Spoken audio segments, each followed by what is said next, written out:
Hi everyone, welcome to IPSO Academy. Friends, today I would like to discuss to you about medicinal chemistry. Let's start the video. दोस्तों आज का video उन दोस्तों के लिए है जो एमएससी केमिस्ट्री में मेडिसिनल केमिस्ट्री से पढ़ रहे हैं, साथ ही साथ फार्मेसी स्टूडेंट के लिए भी बहुत ही उपयोगी होने वाला है जो डी फार्मा, बी फार्मा या एम फार्मा के स्टूडेंट हैं। उसके साथ ही बीएससी नर्सिंग के भी स्टूडेंट इस वीडियो को देख सकते हैं। तो चलिए आज का वीडियो हम लोग स्टार्ट करते हैं। दोस्तों, मेडिसिनल केमिस्ट्री में एक टर्म यूज होता है फार्मेकोलॉजी। क्या यूज होता है दोस्तों? फार्मेकोलॉजी। आइए जानते हैं फार्मेकोलॉजी क्या होता है। फार्मेकोलॉजी ग्रीक वर्ड फार्मेकॉन से मिलकर बना है। ठीक है दोस्तों, ये ग्रीक वर्ड फार्मेकॉन से बना होता है और ये जो लॉजी शब्द है ये लॉगस से मिलकर बना है। ठीक है, फार्मेकॉन का इंग्लिश मतलब होता है, इंग्लिश मीनिंग होती है ड्रग। ठीक है, और लॉगस का मतलब होता है टू स्टडी। टू स्टडी कहने का मतलब ये है the branch of medical science which deals with study of drugs is known as pharmacology। ठीक है दोस्तों, तो ये रही ड्रग्स के बारे में। एक टर्म और यूज होता है दोस्तों, वो है मेडिसिन। क्या है? मेडिसिन। जनरली क्या होता है दोस्तों, मेडिसिन को ड्रग्स के रूप में कहा जाता है और ड्रग्स को मेडिसिन के रूप में बोला जाता है, यानी इन दोनों को एक साथ कंपैरेटिवली बोला जाता है। इनमें अंतर लोग नहीं जान पाते हैं। आज दोस्तों हम आपको ड्रग्स और मेडिसिन के अंतर के बारे में बताएंगे, जो कि पर्पज और मीनिंग दोनों के रूप में होता है। ये अंतर purpose as well as meaning दोनों में होता है दोस्तों। तो आइए हम ड्रग्स की मीनिंग जानते हैं और मेडिसिन को उससे डिफ्रेंशिएट करते हैं। ड्रग्स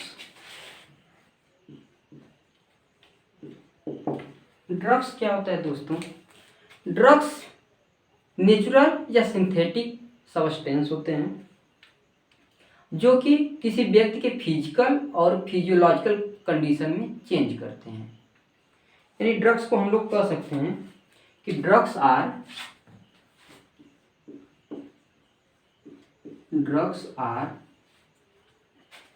नेचुरल और सिंथेटिक केमिकल सब्सटेंस। कैसे सब्सटेंस होते हैं दोस्तों? Chemical substance. ड्रग्स नेचुरल या सिंथेटिक केमिकल सब्सटेंस होते हैं दैट काजेज चेंज, जो कि that causes change in a persons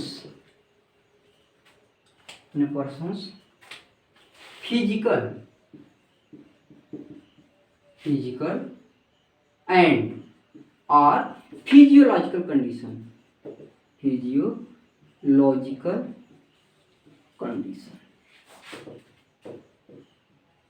ठीक है दोस्तों, ये जो ड्रग्स होते हैं किसी व्यक्ति के फिजिकल और फिजियोलॉजिकल कंडीशन में चेंज करते हैं, और ये जो चेंज होता है कहाँ गया, ये पॉजिटिवली भी हो सकता है और निगेटिवली भी हो सकता है। पॉजिटिवली का मतलब आप इस प्रकार समझिए कि वो बेनिफिशियल भी हो सकता है। नेगेटिवली का अर्थ आप इस प्रकार समझिए कि वो हार्मफुल भी हो सकता है। ये डिपेंड करता है कि हम ड्रग कितना ले रहे हैं और किस प्रकार का ड्रग ले रहे हैं। अगला आता है वेयर एज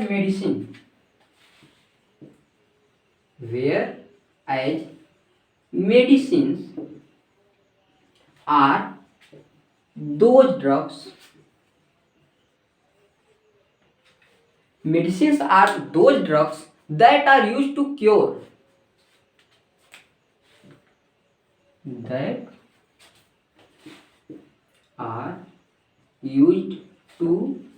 क्योर, प्रिवेंट और ट्रीट द इलनेस और डिस्कम्फर्ट।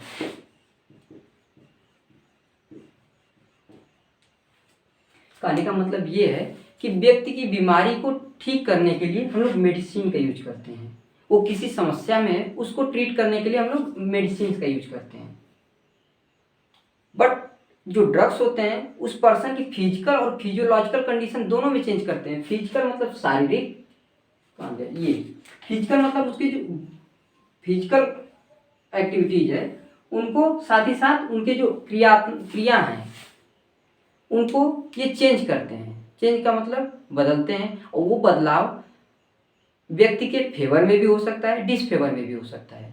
तो इस प्रकार ड्रग्स और मेडिसिन में अंतर होता है। जनरली मेडिसिन का यूज क्योर और ट्रीट के लिए किया जाता है, किसी व्यक्ति की बीमारी या वो किसी डिस्कम्फर्ट में। इसको आप इस प्रकार से भी समझ सकते हैं कि जो जैसे केमिकल रिएक्शंस होता है ना केमिस्ट्री में, कोई रिएक्टेंट ए बी से मिलकर प्रोडक्ट सी और डी बनाती है। मान लीजिए ये रिएक्शन रिवर्सिबल है, तो जो ड्रग्स होते हैं इस रिवर्सिबल रिएक्शन को या तो प्रोडक्ट के फेवर में करेंगे या तो रिएक्टेंट के फेवर में करेंगे, लेकिन इक्विलिब्रियम में कभी नहीं करेंगे। वो इक्विलिब्रियम से डेविएट हो जाते हैं प्रोडक्ट की तरफ या फिर रिएक्टेंट की तरफ। But in case of medicine क्या होते हैं, हमेशा इसको इक्विलिब्रियम में स्टेबल करने की कोशिश करते हैं। मतलब व्यक्ति की जो कंडीशन है उसको नॉर्मल करेगा। ये मेडिसिन होते हैं। एक और उदाहरण हम आपको देना चाहते हैं, सॉरी दोस्तों, ये जो मेडिसिन और ड्रग्स की डिफिनीशन है वो इस प्रकार भी दी गई।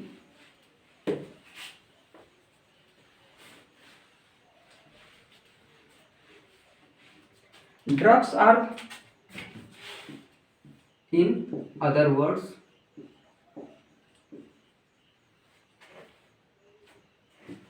दूसरे शब्दों में हम कह सकते हैं कि drugs are those substance that take control of body और माइंड।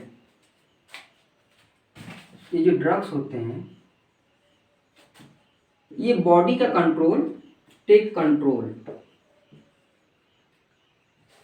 बॉडी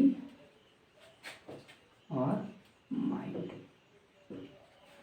जैसे कि मान लीजिए एक व्हीकल है, ये आप बस ही मान लीजिए, ठीक है।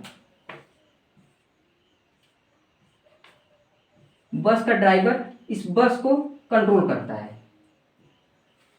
ठीक है दोस्तों।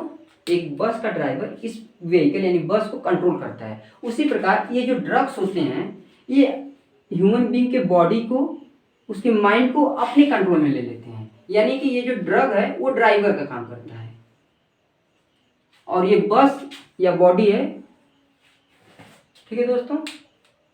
यानी कि हमारी बॉडी और माइंड का पूरा कंट्रोल किसके हाथ में होगा, जो हम लोग ड्रग लेंगे उसके हाथ में होगा।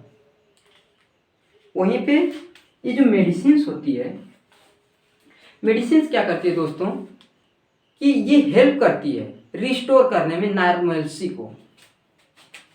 मेडिसिन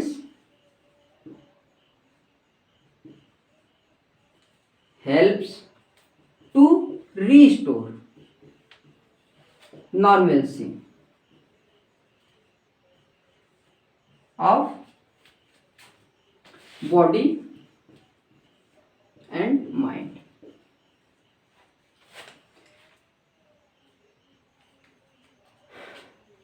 यानी कि हमारा जो शारीरिक एक्टिविटी है या तो हाइपर एक्टिव हो गया हो या इनएक्टिव हो गया हो, दोनों को क्या करेगा, नॉर्मल स्टेट में लाने की कोशिश करेगा।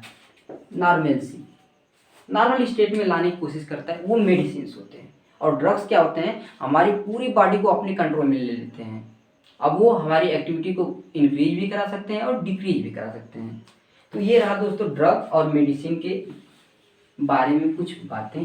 अब हम लोग ड्रग्स का क्लासिफिकेशन पढ़ेंगे, जिसमें कि जानेंगे ड्रग्स को कितने भागों में क्लासिफाई किया गया है, ठीक है दोस्तों। तो अगली हेडिंग रहेगी क्लासिफिकेशन ऑफ ड्रग्स।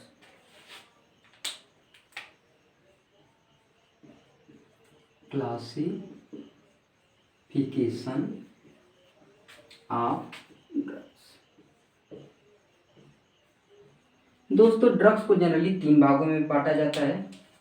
जो पहला है वो डिप्रेसेंट्स होता है, जो कि डिप्रेशन का ही नहीं करता। डिप्रेसेंट से आप ये मत समझिए कि बॉडी को डिप्रेस कर देगा, नहीं, डिप्रेशन को ट्रीट करता है, डिप्रेशन से मुक्त करता है, डिप्रेशन फ्री करता है। दूसरा स्टिमुलेंट्स होता है, जो हमारी बॉडी को स्टिमुलेट कर देता है। और तीसरा हेलुसिनोजेंस होता है, जो हेलोसिन कॉज करता है। तो हम पहली हेडिंग डालेंगे दोस्तों डिप्रेसेंट।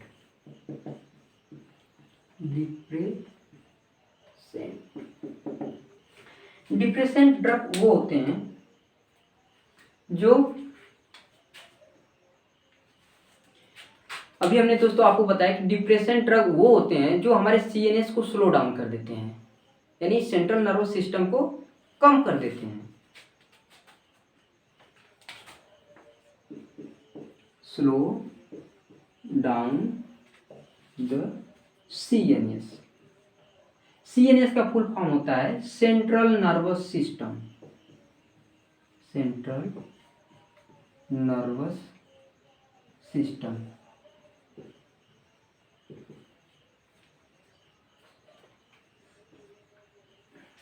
और जब डिप्रेसेंट हमारे नर्वस सिस्टम को स्लो डाउन करती तो क्या होता है, रिलैक्स्ड फील होता है।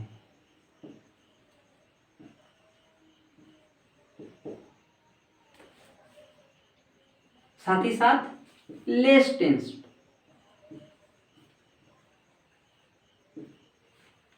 यानी कि बॉडी रिलैक्स हो जाती है। और जो भी पर्सन डिप्रेसेंट ड्रग को लेता है उसके टेंशन में कमी आ जाती है या टेंशन उस फ्री हो जाता है। साथ ही साथ उस पर्सन के इन्वायरमेंट में क्या हो रहा है उसको कोई आइडिया नहीं होता है या फिर बहुत कम एहसास होता है। यानी हम कह सकते हैं कि लेस अवेयर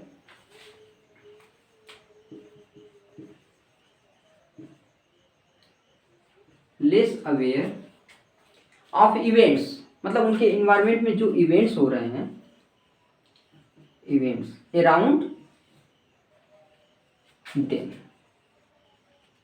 उनके आसपास पड़ोस में क्या हो रहा है इनसे उन्हें कोई मतलब नहीं होता या बहुत कम जानकारी होती है और उसका कोई रिफ्लेक्शन नहीं देते हैं। ऐसे ड्रग डिप्रेसेंट कहलाते हैं। और इनका एग्जांपल हम आपको बताना चाहेंगे, एल्कोहल्स, मॉर्फिन और codeine. Alcohols, morphine and codeine. ठीक है दोस्तों, साथ में मेथाडॉन भी होता है, नोट करना हो तो कर लीजिए, ETC। अगला उदाहरण दोस्तों हम आपको देना चाहेंगे, जो अगला प्रकार है ड्रग्स का वो है स्टिमुलेंट्स। क्या है दोस्तों, स्टिमुलेंट्स।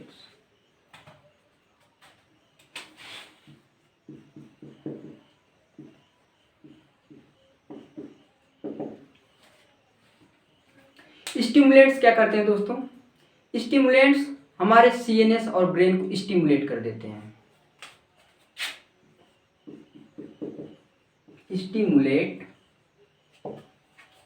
सीएनएस एंड ब्रेन, जिससे क्या होता है,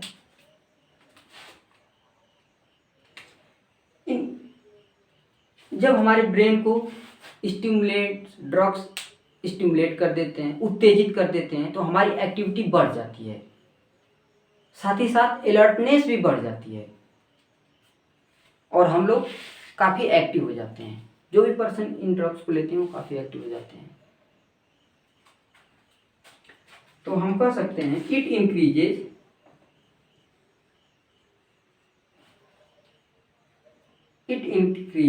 alertness and फिजिकल एक्टिविटी को भी ये इंक्रीज कर देते हैं, एक्टिविटी। ठीक है दोस्तों, जितने भी स्टिमुलेंट्स ड्रग्स होते हैं वो अलर्टनेस और फिजिकल एक्टिविटी को इंक्रीज कर देते हैं, जिसका कि एग्जांपल, बेस्ट एग्जांपल है कॉफ़ी। जो लोग कॉफ़ी पीते हैं वो जानते होंगे, रात में जो लोग पढ़ना चाहते हैं या पढ़ते हैं वो जनरली कॉफ़ी का यूज करते हैं, क्योंकि कॉफ़ी क्या करता है, हमारे अलर्टनेस को बढ़ा देता है और हम इजीली नींद नहीं लगती है, क्योंकि बॉडी तो अलर्ट हो जाता है, तो नींद की कमी हो जाती है, जिससे आप अधिक से अधिक देर रात तक पढ़ सकते हैं। साथ ही साथ कुछ हम स्टिमुलेंट्स का नाम बताना चाहेंगे, जैसे कि एम्फेटामाइन,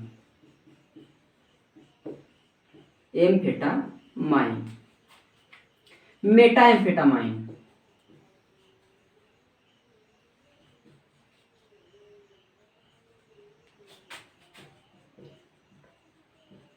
और एक होता है फेंटेरामाइन। ये सब स्टिमुलेंट्स ड्रग है।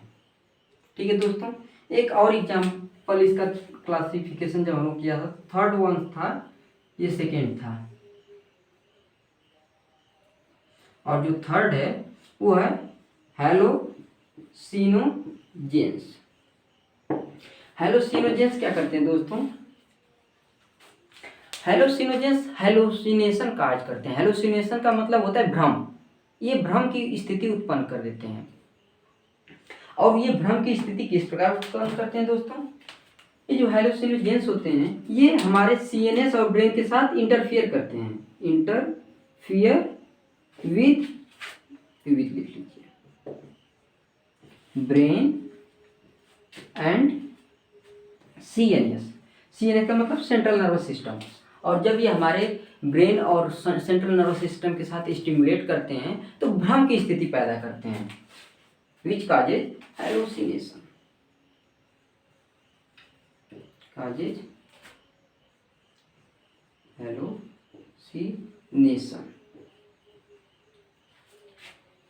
हैलोसिनेशन का अर्थ होता है भ्रम की स्थिति उत्पन्न होना। ठीक है,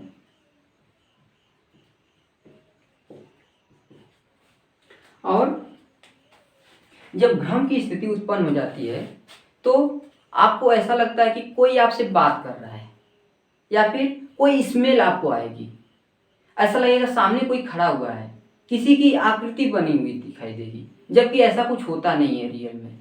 तो इसका हम एग्जांपल देते रहे पहले,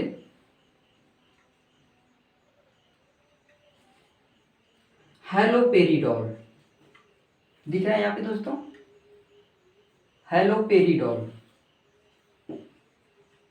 जिसको सेरेनेक भी कहा जाता है। साथ ही कुछ एग्जांपल हम आपको और देना चाहेंगे। LSD का नाम आपने सुना होगा, LSD, इसका फुल फॉर्म होता है लाइसर्जिक एसिड डाइइथाइल एमाइड। ठीक है दोस्तों, और एक एग्जांपल हम देंगे केटामीन।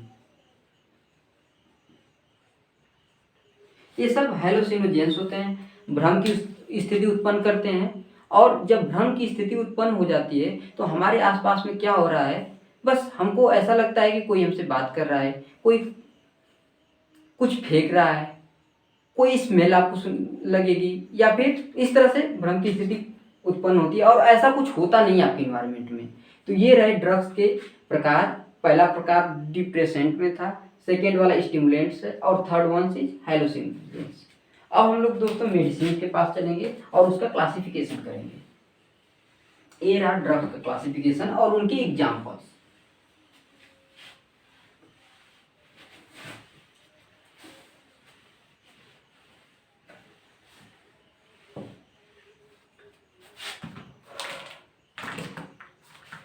क्लासिफिकेशन ऑफ मेडिसिन, किसका है क्लासिफिकेशन दोस्तों, मेडिसिन का। दोस्तों मेडिसिन को 4 प्रकार से बांटा गया है, on the basis of their origin, on the basis of chemical structure, on the basis of site of action या way of administration and on the basis of chemotherapy. तो आइए दोस्तों एक एक करके सबको हम लोग देखते हैं। पहला जो हमारा क्लासिफिकेशन का आधार होगा वो होगा on the basis of origin. कहने का मतलब ये है कि ये जो मेडिसिन है उनकी ओरिजिन कहाँ से हुई, कहाँ से ये प्राप्त किए जाते हैं, उसके आधार पे हम लोग मेडिसिन को 5 भागों में बांटते हैं। ठीक है दोस्तों, पहला जो होता है वो नेचुरल ओरिजिन होता है।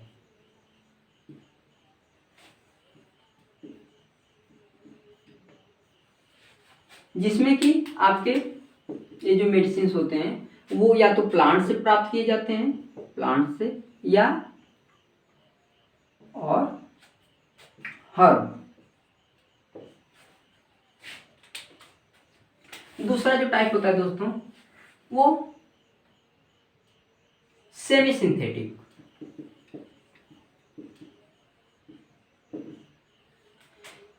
सेमी सिंथेटिक में क्या होता है दोस्तों कि ये जो ड्रग्स होते हैं, सॉरी मेडिसिन होते हैं, उनको तो नेचुरली प्राप्त किया जाता है,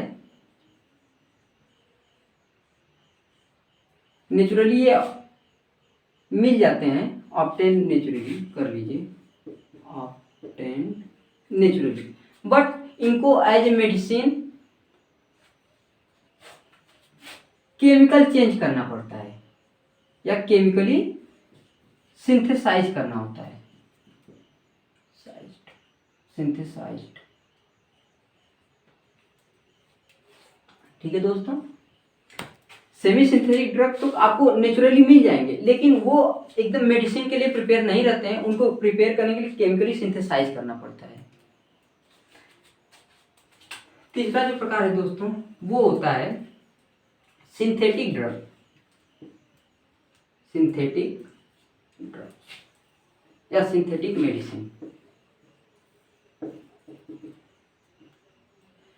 सिंथेटिक मेडिसिन क्या होते हैं कि इनको केमिकली सिंथेसाइज किया जाता है,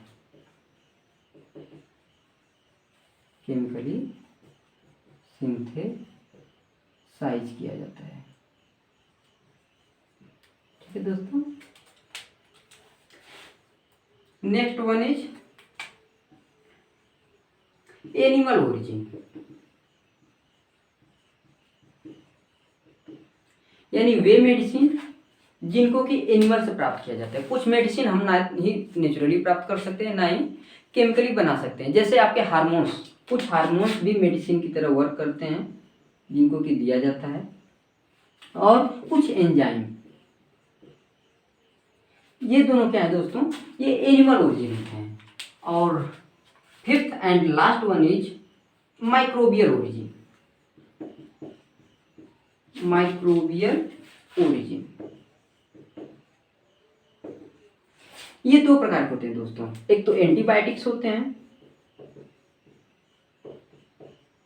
और दूसरे क्या होते हैं, एंटी फंगल होते हैं।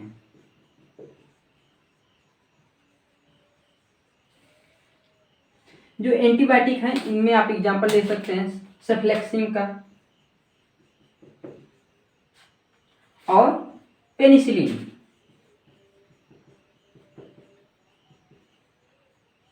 पेनिसिलिन जी या भी जो भी हो। एंटी फंगल में फ्लूकोनाजोल आता है दोस्तों, और ग्रीसियोफैल्विन।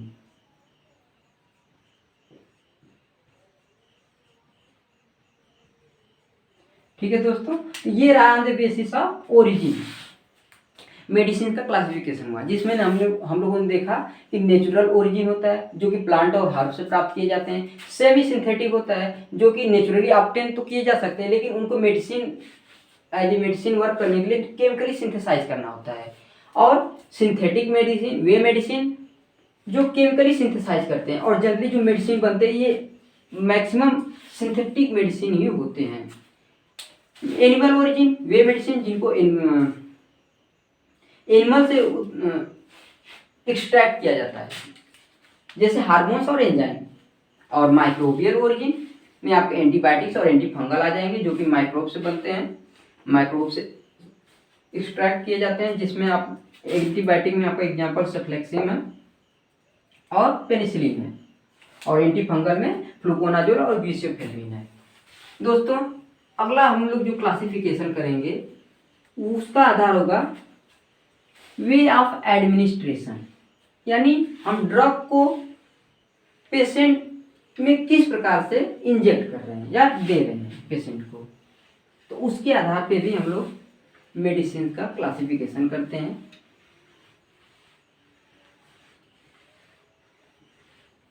तो अगला होगा on the basis of administration, on the basis of way of administration.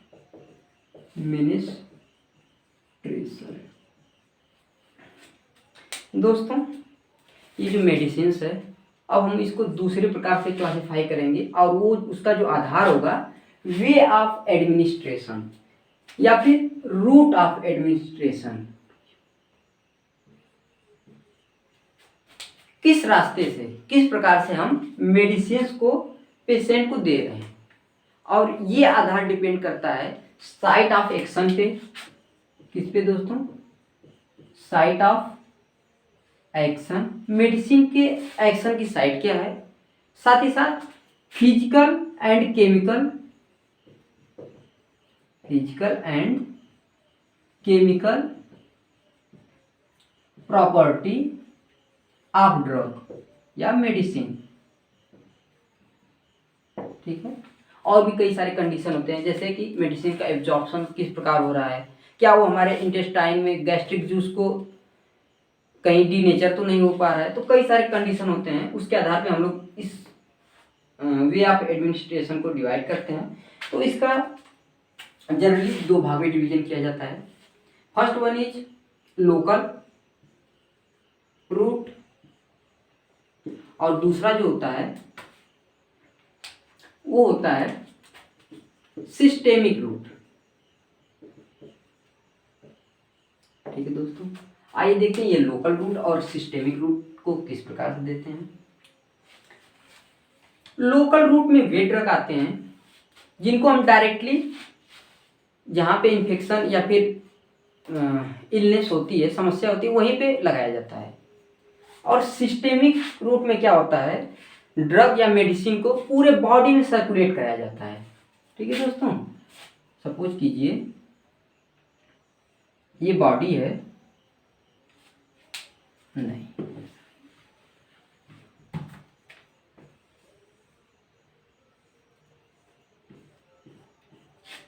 ठीक है दोस्तों, तो ये बॉडी है। ये जो सिस्टेमिक रूट होता है इसमें क्या करते हैं कि हम या तो ओरली या तो इंजेक्टेबल के द्वारा ड्रग्स को पूरे बॉडी में सर्कुलेट कराते हैं,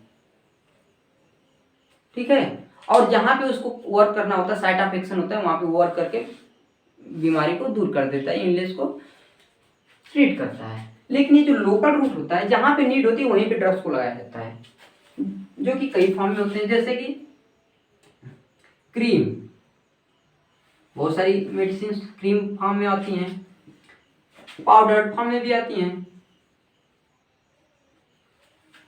ऑइंटमेंट भी आते हैं, साथ ही साथ स्प्रे,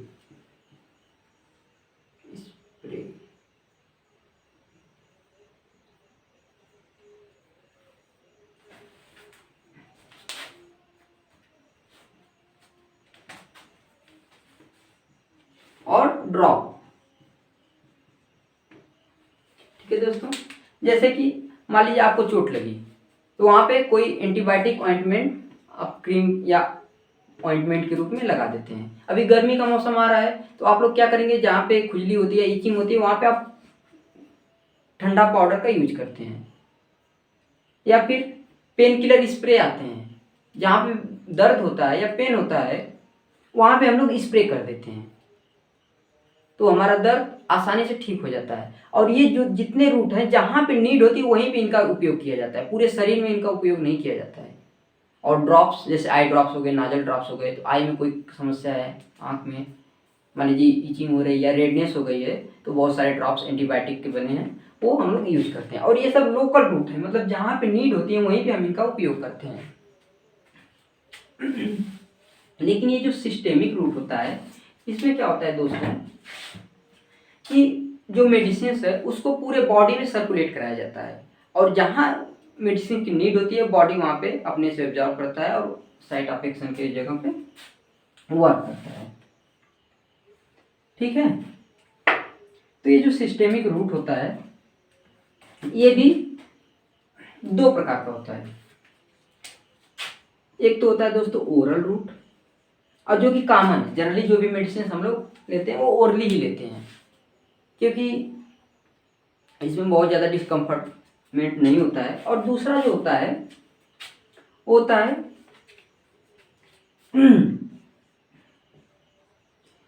पेरेंटरल, नाम सुनने में थोड़ा अजीब लग रहा होगा। एक ओरल रूट होता है, दूसरा पेरेंटरल होता है। ओरल पे अभी हम आएंगे, उसके पहले हम लोग पेरेंटरल को देख ले रहे हैं। पर मतलब होता है बियॉन्ड, क्या होता है दोस्तों, बियॉन्ड। और इंटरल का मतलब होता है इंटेस्टाइन।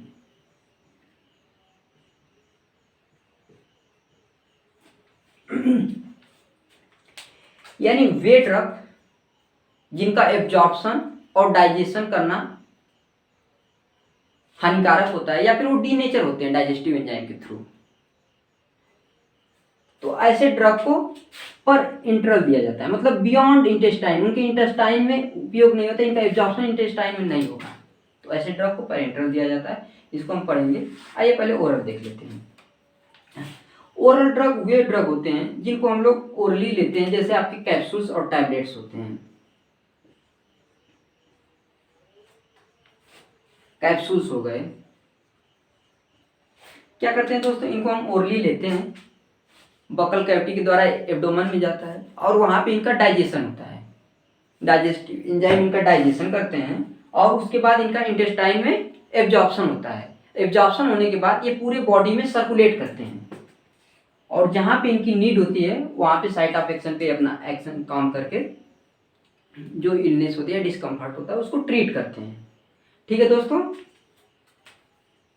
लेकिन वे ड्रग जिनका एब्डोमेन में डाइजेशन होने से उनका डीनेचरेशन हो जाता है, मतलब वे ड्रग ये कह सकते हैं कि उनकी जो मेडिसिनल एक्टिविटी है वो लॉस हो जाती है, तो हम उनको ओरली नहीं दे सकते। तो क्या करते हैं, हम डायरेक्टली बॉडी फ्लूइड में इंजेक्ट कर देते हैं, डायरेक्टली बॉडी फ्लूइड में या ब्लड में इंजेक्ट कर देते हैं। और जब हम डायरेक्टली बॉडी फ्लूइड में इंजेक्ट कर देते हैं तो ये ब्लड के माध्यम से पूरे बॉडी में सर्कुलेट करते हैं, और जब पूरे बॉडी में सर्कुलेट करते हैं तो उसी को सिस्टेमिक रूट करते हैं। हाँ, इनका डाइजेशन और एब्जॉर्प्शन नहीं होता है, क्योंकि डाइजेशन कराने से इनकी जो मेडिसिनल एक्टिविटी है उनमें लॉस हो जाता है या खत्म हो जाती है। ये तो कारण है ही, साथ में एक कारण ये भी होता है कि ये जो पेरेंटरल ड्रग्स होती हैं इनकी जो एक्टिविटी होती है ये काफ़ी फास्ट होती है, ये फास्ट एक्टिंग ड्रग है।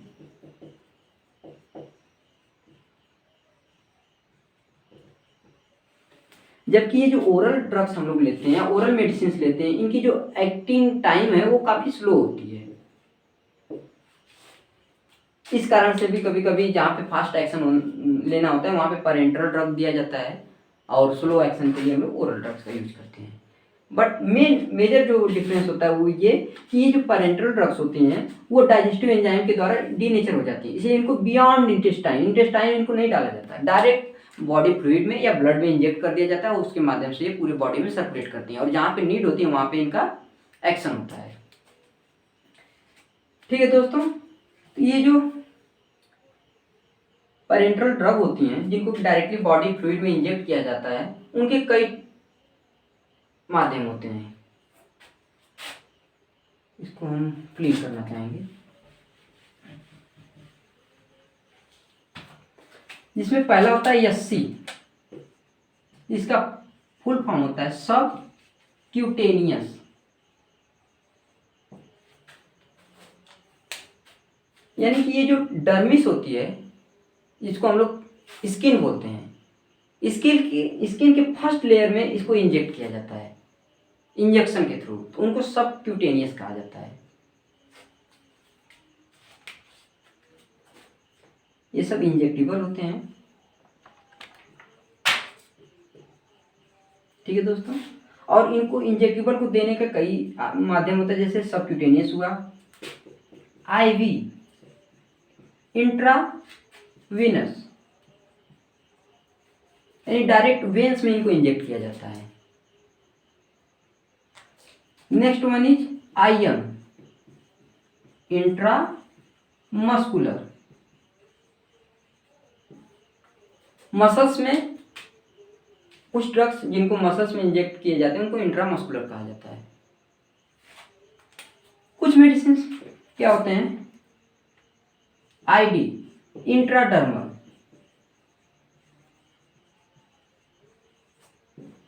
जैसे कि शुगर के जो पेशेंट लेते हैं होते हैं वो लोग इंसुलिन को एब्डोमेन के बगल में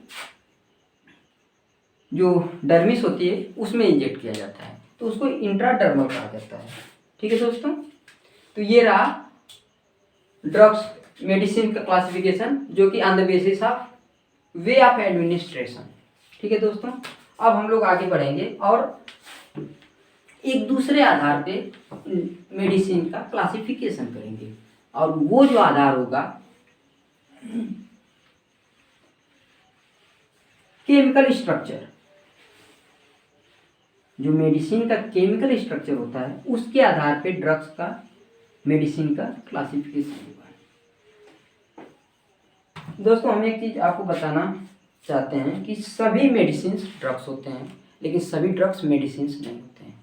ठीक है दोस्तों, तो हम लोग मेडिसिन को ड्रग बोल सकते हैं लेकिन ड्रग को मेडिसिन नहीं बोल सकते। ठीक है दोस्तों, तो on the basis of chemical structure, दोस्तों केमिकल स्ट्रक्चर, केमिकल स्ट्रक्चर में क्या होता है दोस्तों कि मान लीजिए ये हाइड्रोकार्बन चेन है और इसमें कोई फंक्शनल ग्रुप लगा है। ठीक है, फंक्शनल ग्रुप कोई भी मान लीजिए। ठीक है, तो मान लीजिए किसी ड्रग का फंक्शनल ग्रुप सेम हो जाए, या कार्बन स्केलेटन की जो चेन है या जो रिंग है वो सेम हो जाए, तो ऐसे ड्रग को एक ग्रुप में रखा जाता है, या फिर दोनों सेम हो जाए तो ऐसे ड्रग को एक ग्रुप में रखा जाता है। और ये जरूरी नहीं है कि मान लीजिए उनका फंक्शनल ग्रुप एक है तो उनका एक्शन भी समान होगा, या उनका जो नेचर है, एक्टिविटी है, वो भी सेम होगी। जैसे पैरासीटामॉल है, पैरासीटामॉल में भी एल्कोहलिक ग्रुप होता है जो कि एंटीपायरेटिक होता है। क्या होता है दोस्तों, antipyretic and analgesic.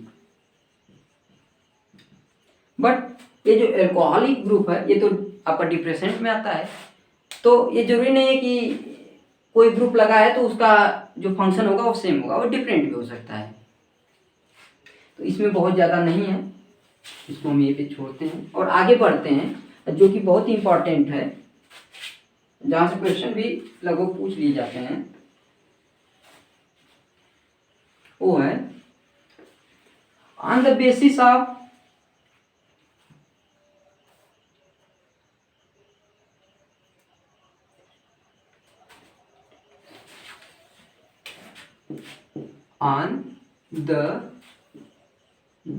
Of therapeutic action. ठीक है दोस्तों, थेरेप्यूटिक एक्शन के आधार पे हम लोग ड्रग्स को जनरली 3 भागों में डिवाइड करते हैं। कितने भागों में डिवाइड करते हैं, 3 भागों में। पहला जो होता है फार्मेको डायनेमिक, दूसरा होता है हार्मोन्स,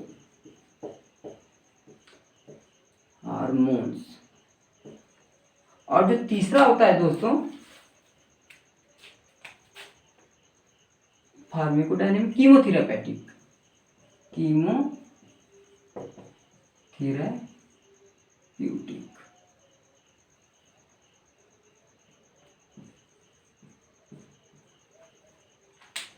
ठीक है दोस्तों,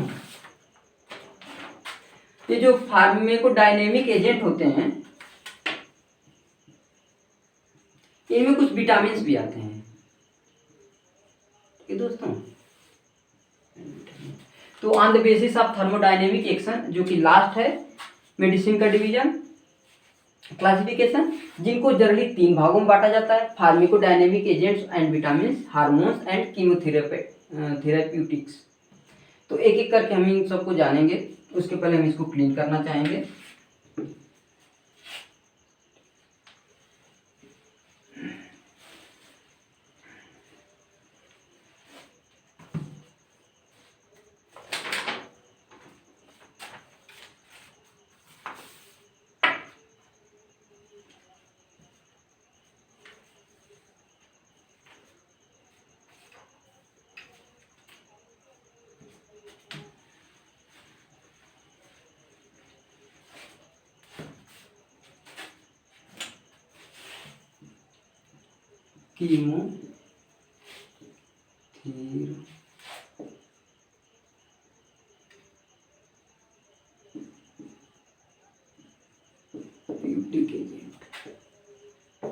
कीमोथेरेप्यूटिक एजेंट वो एजेंट होते हैं जो केमिकली होते हैं, केमिकल इन नेचर होते हैं। और ये ड्रग्स कई प्रकार के होते हैं, ये मेडिसिन कई प्रकार के होते हैं, जिनमें हम आपको बताना चाहेंगे। एंटीबायोटिक्स क्या होते हैं दोस्तों? एंटीबायोटिक्स में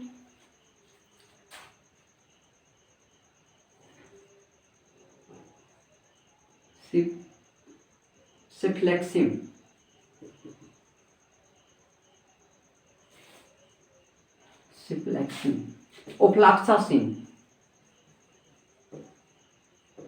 सिप्रोफ्लॉक्सासिन,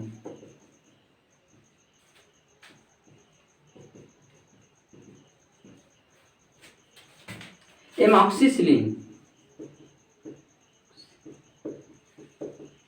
एम्पिसिलिन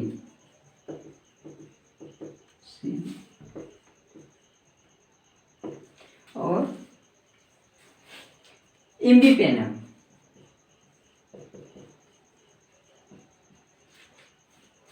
और भी कुछ मेडिसिन होते हैं जैसे कि जेंटामाइसिन हुआ, ये सब। तो ये एंटीबायोटिक्स होते हैं। ठीक है दोस्तों, दूसरा है एंटी फंगल। ये सब केमिकल होते हैं दोस्तों, एंटी फंगल। एंटी फंगल में आपके आते हैं फ्लूकोनाजोल, इट्राकोनाजोल,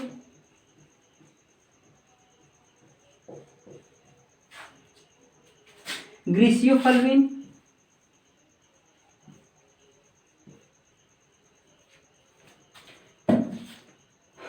और क्लोट्रीमाजोल।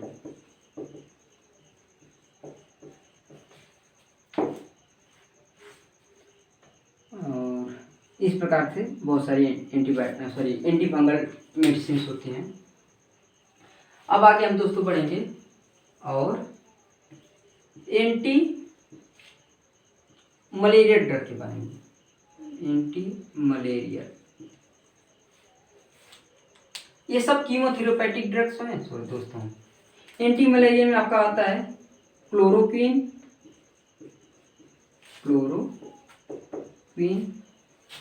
हाइड्रोक्सी क्लोरोक्वीन,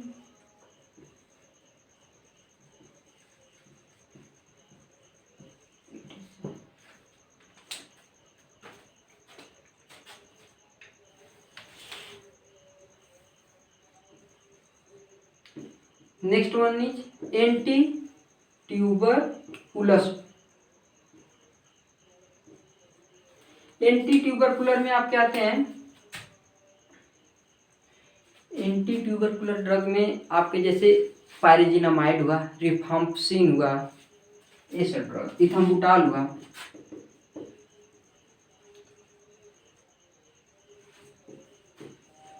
पायरिजिनामाइड, रिफाम्पसिन, ये सब एंटीबायोटिक्स होते हैं। ट्यूबरकुलर के बाद आते हैं दोस्तों anti प्रोटोजुअल। Anti protozoan, anti protozoan में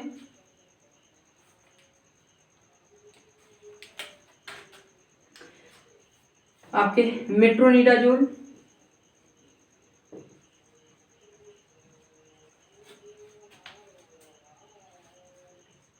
साथ ही ओरनिडाजोल,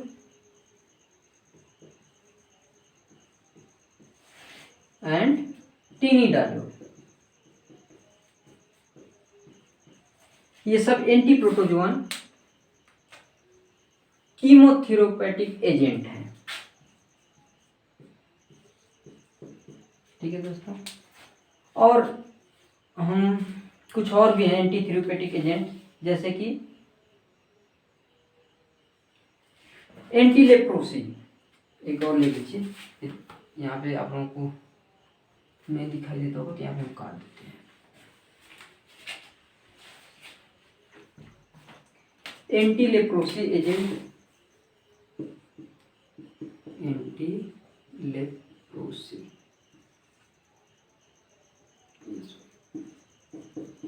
जिसमें कि आपके आते हैं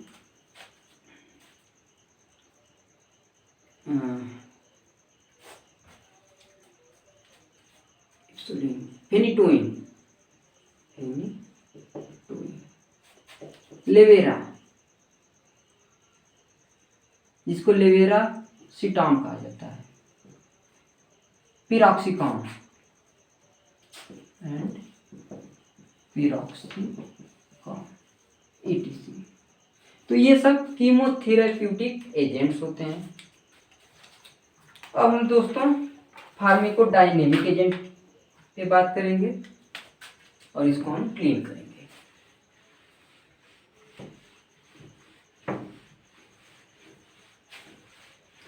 फार्माकोडायनेमिक एजेंट, जैसा कि अभी हमने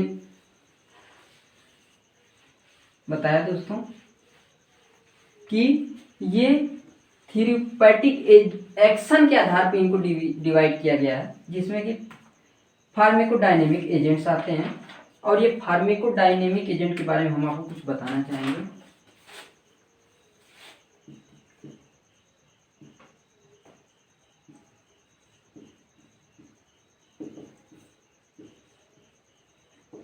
ये जो फार्माकोडायनेमिक एजेंट्स होते हैं, ये वे ड्रग होते हैं, एजेंट्स आर दोज ड्रग या मेडिसिन, जो भी कहना हो, which interact with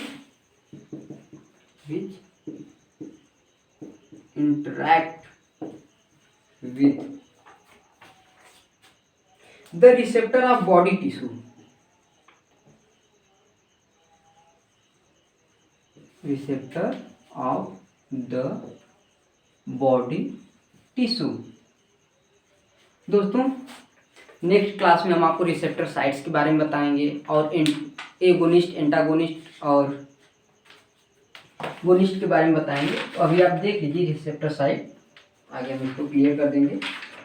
तो इसने बोला कि बॉडी टिश्यू एंड दस दे रेगुलेट और अल्टर, या तो रेगुलेट करेंगे या तो अल्टर कर देंगे, बदल देंगे the biochemical functions.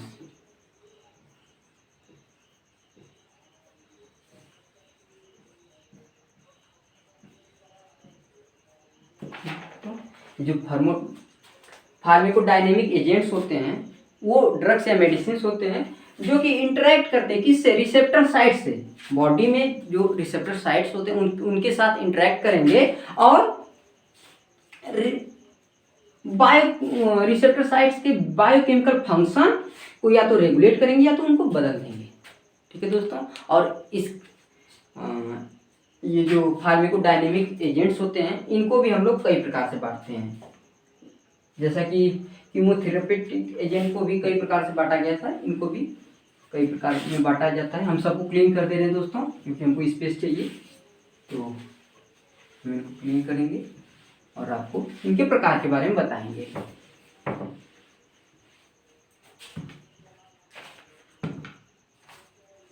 Drugs action on the CNS, यानी वे ड्रग जो कहाँ एक्शन करते हैं, एक्शन ऑन CNS। CNS मतलब सेंट्रल नर्वस सिस्टम। और ऐसे ड्रग को 4 भागों में बांटा गया है। कौन कौन से दोस्तों? CNS depressant. CNS डिप्रेसेंट में हम पहले भी आपको बता चुके हैं, जैसे अल्कोहल हुआ, कोकेन हुआ, वगैरह वगैरह। मेथाडॉन हुआ, इसका एग्जांपल आप मेथाडॉन ले लीजिए। ठीक है दोस्तों। दूसरा होता है CNS स्टिमुलेंट्स, ये भी हम आपको बता चुके हैं।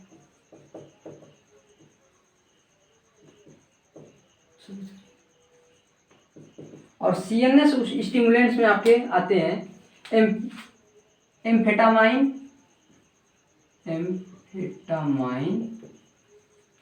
फेनिरामाइन और फेंटेरमाइन। ठीक है दोस्तों, ये सब CNS स्टिमुलेंट्स हैं। और ये जो ड्रग्स CNS पे एक्शन करते हैं, उनमें आपके एनास्थेटिक्स भी आते हैं। एनास्थेटिक ड्रग वे ड्रग होते हैं जो हमारी बॉडी के जो इम्यून सिस्टम होता है, नर्वस सिस्टम होता है, उसकी एक्टिविटी को रिड्यूस करते हैं या सेंसेशन को रिड्यूस कर देते हैं, जिसको शून्य काना कहते हैं, सेंसलेस हो जाना। जिसमें कि आपका क्लोरोफॉर्म आता है, क्लोरोफॉर्म और थायोपेंटल। ठीक है दोस्तों। और एक एग्जांपल है एंटीपायरेटिक और एनाल्जेसिक। एंटीपायरेटिक एंड एनाल्जेसिक, ये ड्रग भी CNS पे ही अफेक्ट करते हैं। एंटीपायरेटिक और एनाल्जेसिक का एग्जांपल आपका होगा TCM। क्या होगा दोस्तों? पैरासीटामॉल। और क्या है? एस्प्रिन और एनाल्जीन। ये सब ड्रग्स एंटीपायरेटिक और एनाल्जेसिक में आते हैं, और जिनका की जो एक्शन होता है वो CNS पे होता है। अब हम लोग दूसरा पढ़ेंगे, drugs action on PNS। Drugs action, या आपने ऑन कर लीजिए, ऑन PNS। PNS का फुल फॉर्म होता है पेरिफेरल नर्वस सिस्टम।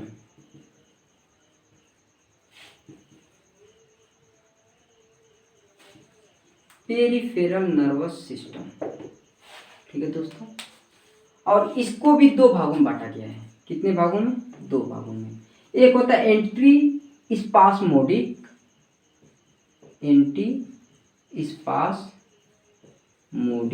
और दूसरा होता है एंटी हिस्टामिन, एंटी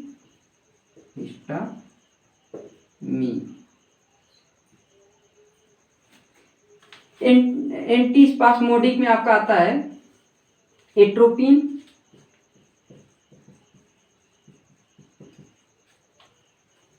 पापावरिन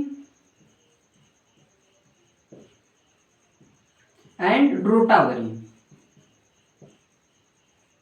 ठीक है दोस्तों, ये सभी ड्रग्स जो हैं, मेडिसिन हैं, वो पेरिफेरल नर्वस सिस्टम पे एक्ट करते हैं। और एंटी हिस्टामिन में आपका आ जाएगा बेनाड्रिल, ये जो एंटी हिस्टामिन है इसमें आपका आ जाएगा बेनाड्रिल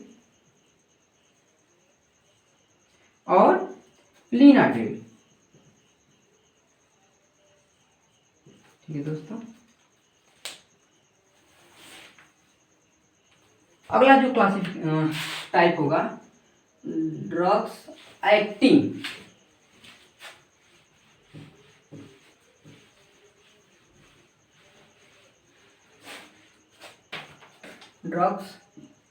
एक्टिंग ऑन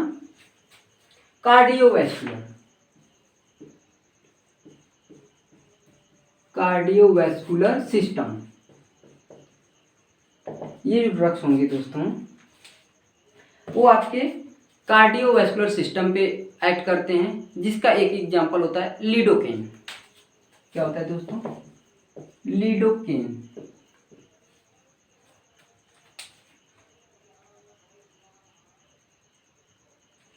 एक और टाइप है इसी में जो कि drugs acting on the haemopoietic system.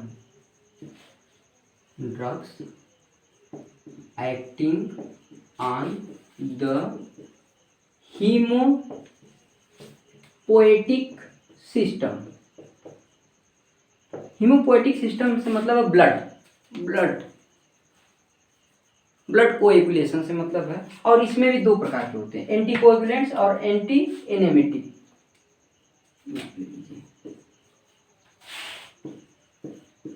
Anti coagulant और एंटी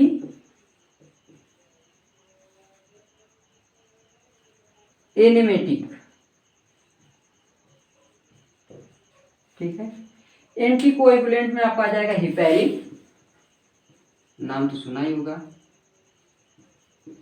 मतलब ब्लड के कोएगुलेशन को ये रोकता है, ब्लड को थक्का जमने से रोकता है हिपैरिन।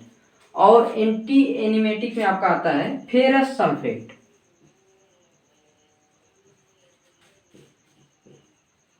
ठीक है दोस्तों, ये रहे आपके drugs acting on haemopoietic system.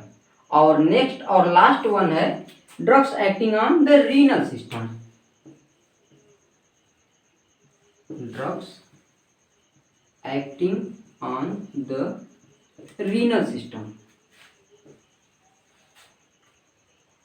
ठीक है, जिसका कि एग्जांपल होता है डाययूरेटिक। क्या होता है दोस्तों? Diuretic drug. और इसमें दो मेडिसिन आते हैं, एक होता है क्लोरथियाजाइड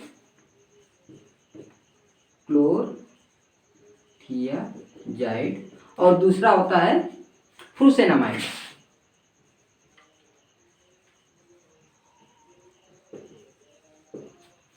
इसी के साथ आज का वीडियो समाप्त होता है दोस्तों। वीडियो पसंद आया तो लाइक शेयर सब्सक्राइब ना करना भूलें। और अगले वीडियो में हम लोग मिलेंगे और मेडिसिनल केमिस्ट्री की स्टार्टिंग वहाँ से होगी। आज का इंट्रोडक्शन पार्ट था। वीडियो देखने के लिए आप लोगों का बहुत बहुत धन्यवाद।